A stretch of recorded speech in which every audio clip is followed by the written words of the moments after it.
Hello guys, welcome back to day 3 tarot reading. ಹೇಗಿದ್ದೀರಿ ಎಲ್ಲರೂ? ಆಯಿತಾ tea, coffee? Angels and universe please guide.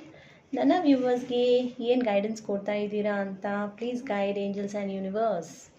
Friends, ಇವತ್ತು 3 card reading ಮಾಡೋಣ.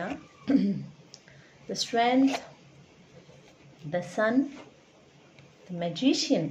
Wow, 3 positive ಕಾರ್ಡೇ ಇದೆ ಫ್ರೆಂಡ್ಸ್. ಸ್ಟ್ರೆಂತ್ ಕಾರ್ಡ್ ಏನು ಹೇಳುತ್ತೆ ಅಂತ ಅಂದರೆ, ನೀವು ಪೇಷನ್ಸ್ ಇಟ್ಕೊಳ್ಳಿ. ಓಕೆ, ನೀವು ತುಂಬ ಓವರ್ ಥಿಂಕಿಂಗ್ ಮಾಡ್ತಾ ಇದ್ದೀರಾ, ನೀವು ಸ್ವಲ್ಪ ಪೇಷನ್ಸ್ ಇಟ್ಕೊಳ್ಳಿ. ನಾನು ನೆನ್ನೆ ಹೇಳಿದ್ದೆ ಓವರ್ ಥಿಂಕಿಂಗ್ ಜಾಸ್ತಿ ಮಾಡಬೇಡಿ ಅಂತ. ದ ಸನ್ ಕಾರ್ಡ್ ಏನು ಹೇಳುತ್ತೆ ಅಂತ ಅಂದರೆ, ನಿಮಗೆ ಪಾಸಿಟಿವಿಟಿ ಬರ್ತಾ ಇದೆ, ಯಾವುದೋ ಒಂದು ವಿಷಯದಲ್ಲಿ ನಿಮಗೆ ಕ್ಲಾರಿಟಿ ಸಿಗುತ್ತೆ.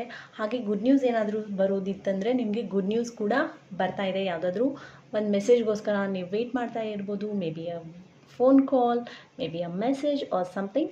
ಆ್ಯಂಡ್ ದೆನ್ ಇನ್ನೊಂದು ಏನಂದರೆ, ನಿಮಗೆ ಯೂನಿವರ್ಸ್ ಏನು ಹೇಳ್ತಾ ಇದ್ದಾರೆ ಅಂದರೆ, ನೀವು ನಿಮ್ಮ ಇನ್ನರ್ ಚೈಲ್ಡ್ನ ಮರೆತು ಬಿಟ್ಟಿದ್ದೀರಾ.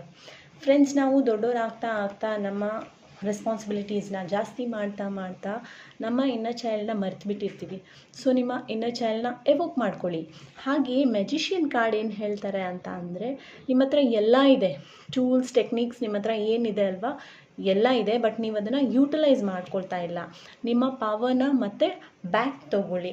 ಹಾಗೆ ಸ್ವಲ್ಪ ಗ್ರೌಂಡೆಡ್ ಆಗಿರಿ.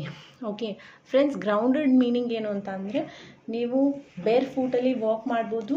ಅದರ್ವೈಸ್ ಏನು ಮಾಡಿ ಅಂತ ಅಂದರೆ, ಮಂತ್ರದಲ್ಲಿ ಏನಾದರೂ ಬಿಲೀವ್ ಮಾಡೋ ಹಾಗಿದ್ದರೆ ಸ್ವಲ್ಪ 108 ಟೈಮ್ಸ್ ಓಮ್ ಚಾಂಟಿಂಗ್ ಮಾಡಿ. ಇದರಿಂದ ನಿಮಗೆ ಸ್ಟ್ರೆಸ್ ರಿಲೀಫ್ ಆಗಿ ನೀವು ರಿಲ್ಯಾಕ್ಸ್ ಮೋಡಲ್ಲಿ ಬರ್ತೀರಾ.